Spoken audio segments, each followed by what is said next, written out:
This program is brought to you by Link TV for educational and non-commercial use only.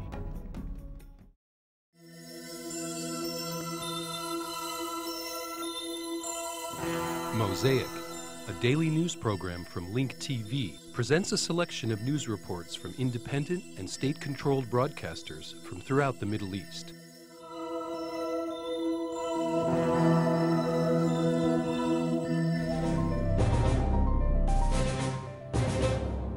An agreement was reached by the leaders of the countries surrounding the Caspian Sea at the summit in Tehran. They agreed not to allow any outside countries to use their territories to launch an attack on any country bordering the Caspian Sea. During the opening ceremony of the summit, the Russian President Vladimir Putin said to even think about such an option is not acceptable. The Iranian President Ahmadinejad emphasized the importance of rejecting any military presence in the area. The meeting between Putin and Ahmadinejad was warm. This time they met at the Caspian Regional Summit and they agreed as to how the Caspian Sea should be divided. The two sides were united in their view on external threats to the nuclear file and the missile defense system. The cooperation between the Caspian Sea countries demonstrate their strong will to maintain peace and stability in the region. Protecting the Caspian Sea is in the best interest of all the countries because the sea belongs to all of them. Iran and Russia share the same security concerns. Although Vladimir Putin emphasized the importance of fighting terrorism, he rejected any and all military presence in the Caspian Sea. We will not allow others to use our lands to launch their attacks on any of the Caspian Sea countries. We also emphasize the importance of fighting terrorism and propose that the Caspian Sea be linked to the Black Sea, because this will make it easier to transport oil. These were some of the hopes that the Caspian Sea countries expressed at the end of their summit. Some were economic in nature, while others were security-related. According to political observers, at present it may be difficult to achieve these goals. Russia is concerned with the expansion of NATO in the Caspian Sea region because it fears what it describes as American ambition in the oil-rich region. So far, all of the summits that have been held by the Caspian Sea countries have failed to reach an agreement as to how the Caspian Sea oil resources will be divided. Today, however, with international pressure being placed on Iran and the increased threats to impose sanctions on the country, it seems that the Caspian Sea countries may feel compelled to reach an agreement. Some may be willing to give up some of their oil resources in exchange for support in acquiring nuclear energy. Malhem Ria, Al Jazeera, Tehran. ويصنف بحر قزوين كواحد من أغنى بقاع الأرض بالنفط والغاز الطبيعي. The Caspian Sea is considered to be one of the richest regions in oil and natural gas. It has about 35 billion tons of oil. These resources were the center of the disputes between the 5 Caspian Sea countries, which are Russia, Kazakhstan, Turkmenistan, Azerbaijan, and Iran. Zawar Shurja reports from Azerbaijan.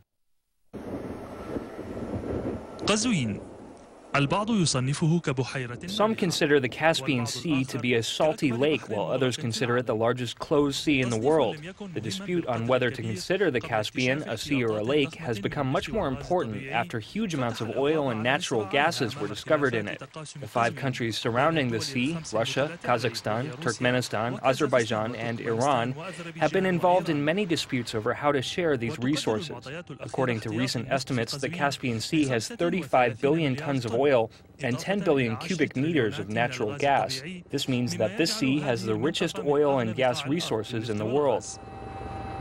وتملك كازاخستان حصة الأسد من هذه الثروة حيث يتركز فيها Kazakhstan has the lion's share of these resources, 75% of the total oil resources and 45% of the natural gas. Azerbaijan has 17%, Turkmenistan 6%, and Russia only 2%. So far, no oil or gas resources have been discovered in the Iranian part of the Caspian Sea. This explains why Iran wants the 5 Caspian Sea countries to share the resources equally, where each country would get 20% of the total resources. For this to happen, the 5 Caspian Sea countries must first agree that the Caspian is a sea, not a lake. Russia, on the other hand, opposed the suggestion made by Iran and suggested instead that member countries share the Caspian Sea resources according to the length of their beaches. This would give Iran the smallest share of the Caspian Sea's resources. Today, the Caspian Sea is the second richest oil region after the Arabian Gulf. The failure of countries surrounding the Caspian Sea to reach a legal agreement on how to share its resources will generate negative consequences. The Caspian Sea countries also expressed their concern that they may suffer negative consequences as the result of launching a military operation against Iran. Failure to reach an agreement on how to share the Caspian Sea resources has affected future projects to export oil and gas. The US, China, and the European Union also want a big share of these resources. All of these countries seem to be competing for a large part of the Caspian Sea oil and gas resources. Zawar Shurj, Al Jazeera, Caspian Sea. زاور شواجع الجزيرة بحر قزوين.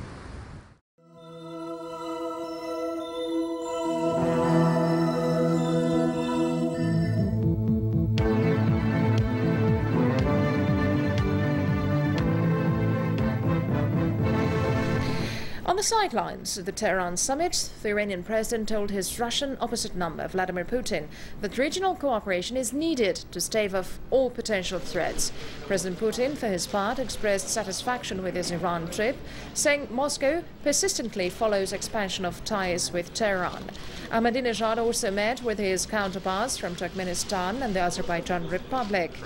In an exclusive interview with IRIB, Tuesday afternoon, President Putin lashed out at a unipolar system, underlining that current global issues are in such a way that no world power can solve them on its own. President Putin said the crises in Iraq and Afghanistan prove that only close cooperation among international bodies could help reach positive results. Putin called Iran a powerful country that has always played a key role in the Middle East. On the completion of the Bushehr nuclear power plant in southern Iran, Putin underlined the delay is due to technical issues. Senior Pakistani and Iranian experts in Islamabad opened 3-day technical talks on multi-billion-dollar peace pipeline projects. Both sides are likely to finalize some technical matters ahead of the ministerial-level meeting expected to be held next month. The estimated cost of the 2,670-kilometer gas pipeline is likely to be $7 billion. Iran's permanent representative to the UN, Mohammad Ghazai, told the UN Security Council that Taliban and terror groups are taking the most advantage of insecurity in Afghanistan.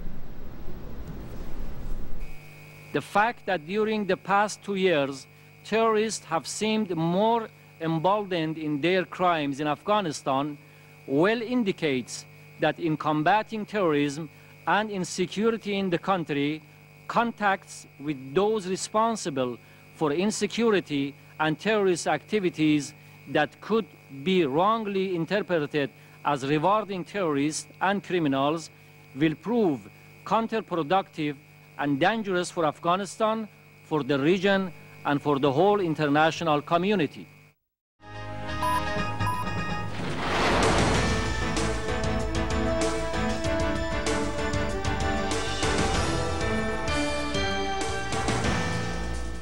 أفادت مراسلة قناة العالم في لبنان أن إسرائيل أفرجت عن أسير لبناني وسلمت حزب الله رفات. According to our correspondent in Lebanon, Israel has released a Lebanese prisoner and handed over the remains of 2 Hezbollah martyrs in exchange for the remains of an Israeli civilian.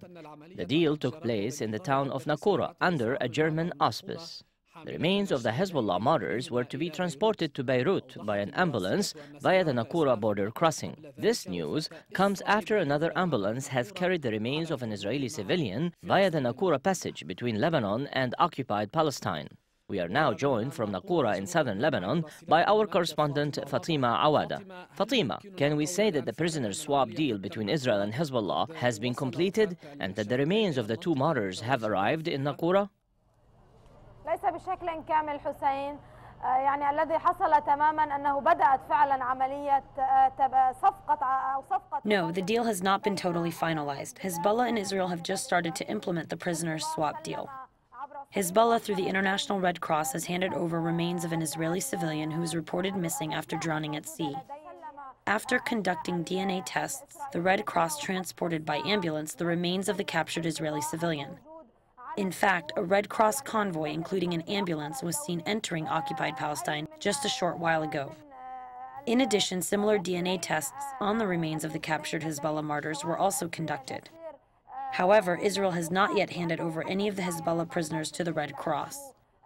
According to the deal, Israel is to release a Lebanese prisoner by the name of Hassan Akil, as well as the remains of two Hezbollah martyrs, Ali al-Wizwaz and Mohammed Damashik, who were martyred during the latest Israeli aggression in Lebanon. فاطمة، هل هناك أي دلالات؟ Is there any explanation for the delay, or is it a standard procedure?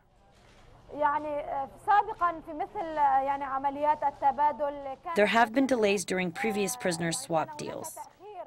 According to preliminary reports, the deal was supposed to take place an hour and a half ago. At the moment, Hezbollah has not yet issued a statement regarding the deal or the delay caused by Israel.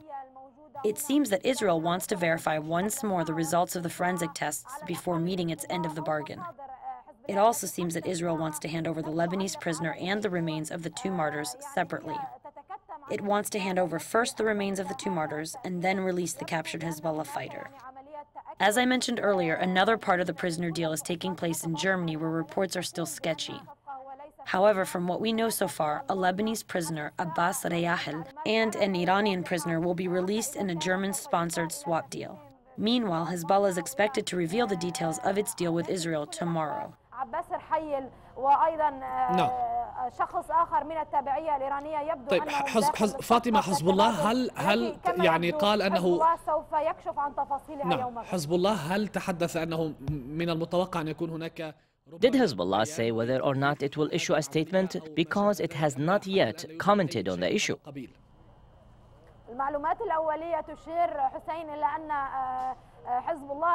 According to preliminary reports, Hezbollah, which to say the least dominates the Lebanese spectrum, has not yet disclosed the details of the swap deal. Having said that, Hezbollah is expected to reveal tomorrow some of the details of the prisoners' deal. However, I think Hezbollah will not reveal all of the details because they are part of a larger deal between Hezbollah and Israel. Both sides want to reach a final and comprehensive deal which will lead to the release of the two captive Israeli soldiers in exchange for the release of the Lebanese prisoners being held in Israel.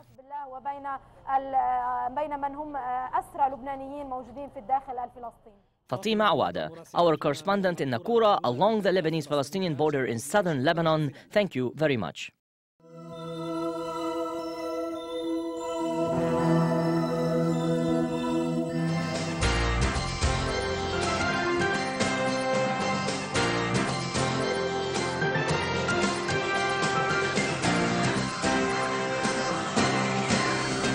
U.S. Secretary of State Condoleezza Rice has flown from Israel to Egypt, seeking support for efforts to move forward towards the Middle East Summit in Annapolis, Maryland.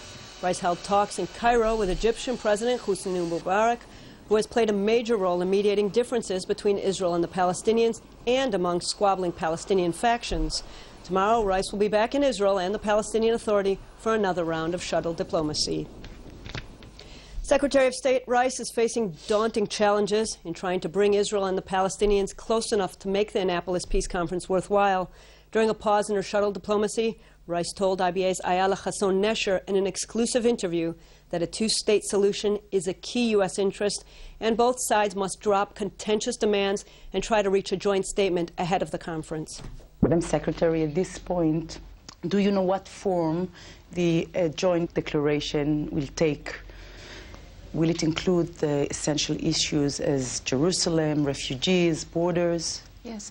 Well, the joint document is still to take shape, and the parties are still working, and I don't want to try to prejudge where they will be, but I would hope that any document would be a serious document, that it would be concrete, and that it would address in one way or another the core issues. This needs to be a document that moves the process forward. It needs to be a document that shows confidence that there is a basis to move forward toward the establishment of a Palestinian state. And so that's really what's key about this document. That and the fact that they're working together on it is a very good thing. But it will include the essential issues? Well, I think it has to address all of the issues that are going to have to lead to the establishment of a Palestinian state. What are the main obstacles at this point? Well, we've had more than, decades and decades of trying to resolve this issue.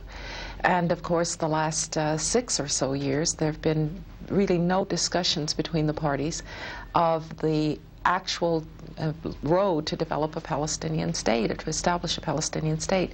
And so it's overcoming areas of distrust, it's building confidence, and frankly, some of the issues are just hard. They raise very key, essential issues for both sides. And so it's not surprising that it takes some time. Does the Bush administration still obligated to the roadmap? Oh, we're very much obligated to the roadmap. In fact, the roadmap is a kind of reliable guide of how you establish a two-state solution. And the roadmap has very important phase 1 requirements, obligations that from both sides that we think ought to be fulfilled, and they should be fulfilling them now. Talking about two-state solution, due to the fact that Hamas controls Gaza, are we still talking about two-state solution, or maybe we are talking about three-state solution? Oh, it will have to be a two-state solution, and eventually there will be a circumstance in which Hamas and others who don't want a two-state solution will be outside of the consensus of the international community, of the parties themselves, of the regional states. And the goal here is to show the Palestinian people a concrete manifestation of statehood, that indeed there will be a state, that it will be viable, that it will have contiguity, that it will be able to operate, and to show Israelis that it will be a state that will fight terror, that will be help security, not undermine security in the region. I believe that when that vision is concrete, the Palestinian people will opt for that vision, and Hamas will have to either decide to stand aside or to continue to be a rejectionist. And if not, well, there is the West Bank, there is Gaza. No, because when there has to ultimately be unity for the Palestinians, and I believe that the concrete manifestation of their state will encourage that unity.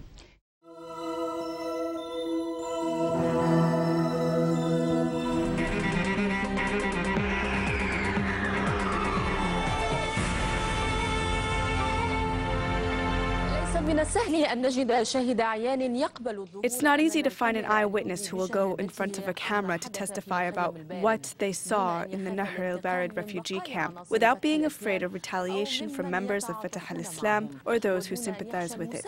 Considering all these factors, it's not easy to find someone to face such questions, but we have found him. He was a companion and a close friend of Abu Huraira, the second man in Fatah al-Islam.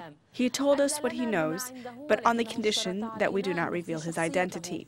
We will call him Abu Jihad. This, of course, is not his real name. What did Abu Jihad tell us about his dealings with Fatah al-Islam and the strong ties that link the leaders of this organization together? In the following report.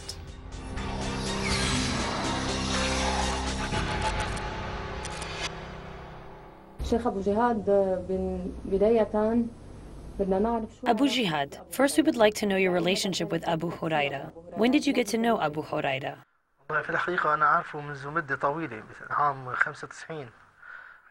Actually, I've known him for a long time, since 1995. He came to visit Tripoli and I got to know him there. We were disconnected until 2005 when we heard that he had been killed in the latest events in Iraq. So I was surprised when I saw him. We spoke and greeted one another. We go a long way back. We met in 2007, 5 days before the events of January 20th. Why did you meet? I visited him to advise him about some things relating to Lebanese security and advised him not to harm Lebanese security and to not intervene in matters relating to Lebanon's government and security. That was the reason for the visit. Did he agree? Yes, he had a strong desire to implement this order. He agreed to it in principle. But then what did we see 5 days after that? I don't know what exactly happened after 5 days. Was it a maneuver or was it a true intention? But from what I understand, it was an honest intention. Did you meet him inside Nahr al-Barid? Yes, I met him inside Nahr al-Barid in his home. Speak about Abu Huraira's social status. He has a modest home on the first floor. It has 1 or 2 rooms filled with weapons. His wife was in the house, but of course I did not see her. We are Muslims, and we separate men and women from one another in the sitting area. I saw his sons. I think there were 5 of them, but I could be wrong. I asked what their names were, but he refused to tell me, not because he did not trust me, but because he likes to call them by their nicknames: Abu Mus'ab, Abu Muhammad, Abu Ja'far, Abu Salim, and others. He told you about the plans to carry out a jihad operation? Yes, when I used to talk to him and advise him, he told me that I'm giving up my life for God. I'm even prepared to explode my children or give them up for God. Did Abu Huraira believe in Al-Qaeda's ideology? I asked him about this. He said that he agreed with a lot of Al-Qaeda's ideologies, but he had no communication or relationship with Al-Qaeda, not in Lebanon or in the world. He thought that Al-Qaeda was not present in Lebanon. Do you think he wasn't being honest about this issue, or was he being honest? No, I think he was being honest, especially after the statements made by the Honorable Sheikh Ayman al-Zawahiri after the events of Nahr al-Barid. He gave 5 statements or more. He did not say anything about Fath al-Islam. That's proof that Fath al-Islam has no link to Al-Qaeda. But Al-Qaeda is actually proud or announces what it does, whether in Lebanon or anywhere else. However, Dr. Ayman praised the operation against the UNIFIL in the south. In your opinion, if Fatah al-Islam is not part of Al-Qaeda, who is it affiliated with? I think it's a mixture of nationalities from various Arab countries. They were present because of what happened last July and August 2006. Because a non-Sunni force or a non-Christian force or any force did not exist, they had the intention to create a balance between the religious sects. So they were in Lebanon. I think they believed they were there to protect the Sunni Muslims in Lebanon, as they said.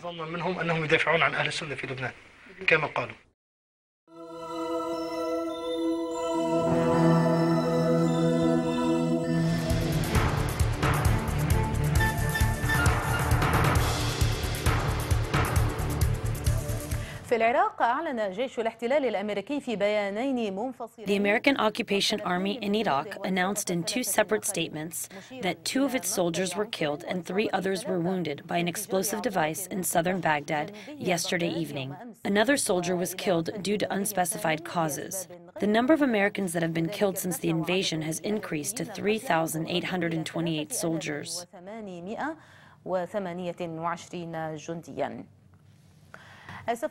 The American embassy in Baghdad is expected to cost $1 billion. The area it will occupy is expected to exceed that of the Vatican, with more than 1,000 employees. هي سفارة أم دولة رابعة في العراق؟ Is it an embassy or a 4th state in Iraq? The American embassy in Baghdad is the largest embassy in the world. The state embassy was scheduled to be opened on the 6th anniversary of the September 11th events. However, the Bush administration postponed the historical opening to a date that will be set later, an indication of a deadlock in the American plan in Iraq due to the increased military losses and increased scandals relating to private security companies. The costs for construction of the new embassy in Iraq increased from $592 million to $1 billion, while carving out 42 hectares out of Iraq, which is the equivalent of the area of the State of the Vatican. The embassy complex will include 27 separate buildings and homes, which will house 1,000 American employees. They'll work within walls and ceilings that cannot be penetrated by gunfire or explosives. The U.S. ambassador will live in a home inside the complex that will be an area of 1,885 square meters. The way the embassy is being constructed is similar to the World Trade Center Twin Towers, and it will be covered with dark blue glass. A unique feature of the new embassy is that it is constructed over old Abbasid ruins. It consists of underground amber that is no higher than 7 meters. They also found historical military weapons that date back to the days of the Abbasids, as well as manuscripts, which were preserved by the Americans. The budget for the new embassy in Iraq is nearly $923 million, which is 20 times more than the cost of the U.S. Embassy in Peking. It is expected that senior employees will receive a salary larger than that of the U.S. Secretary of State, Condoleezza Rice, who makes $186,000 annually.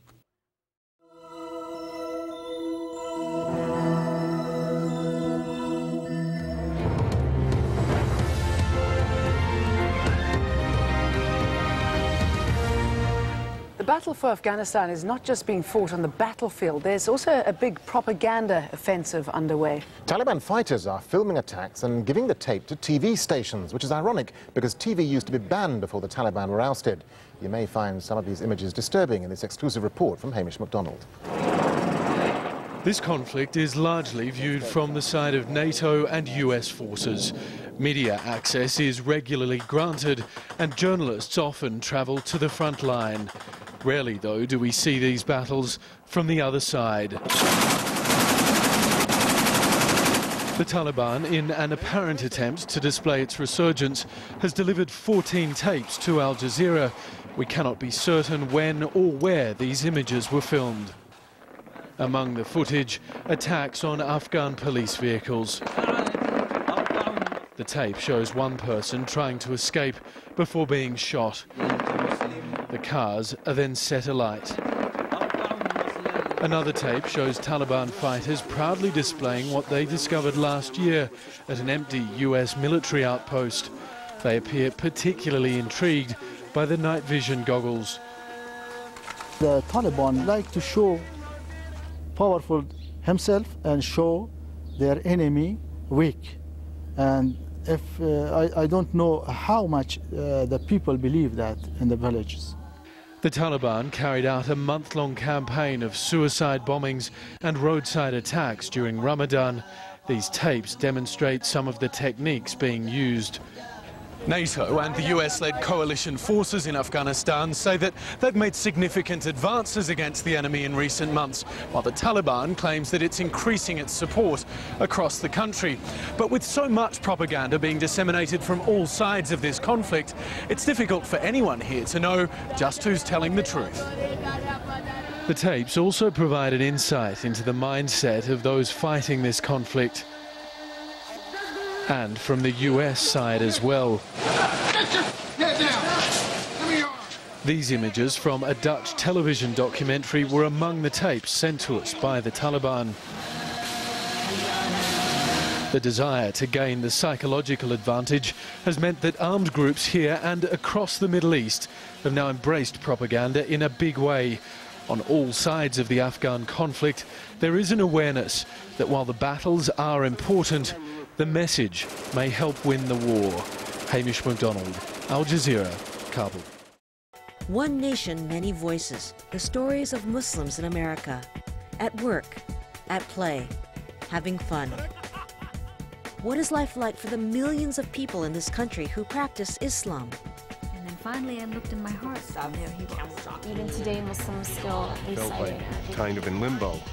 Now's your chance to share stories of Muslims in America in our One Nation, Many Voices online film contest.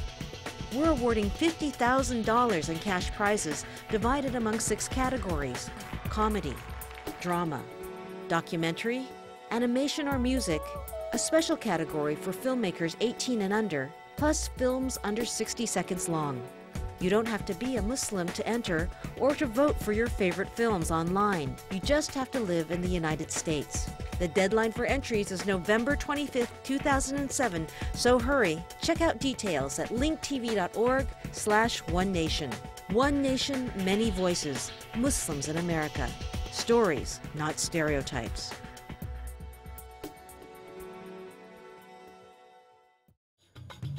Get more news about the Middle East online at linktv.org/Mosaic. The Mosaic webpage offers a complete archive of Mosaic programs, program transcripts, the Mosaic video podcast, and the Mosaic Intelligence Report, a weekly analysis of the hottest stories from the Middle East. The views expressed on Mosaic are those of the participating broadcasters, not Link TV or its sponsors. The production of Mosaic is made possible with the support of viewers like you. Thank you.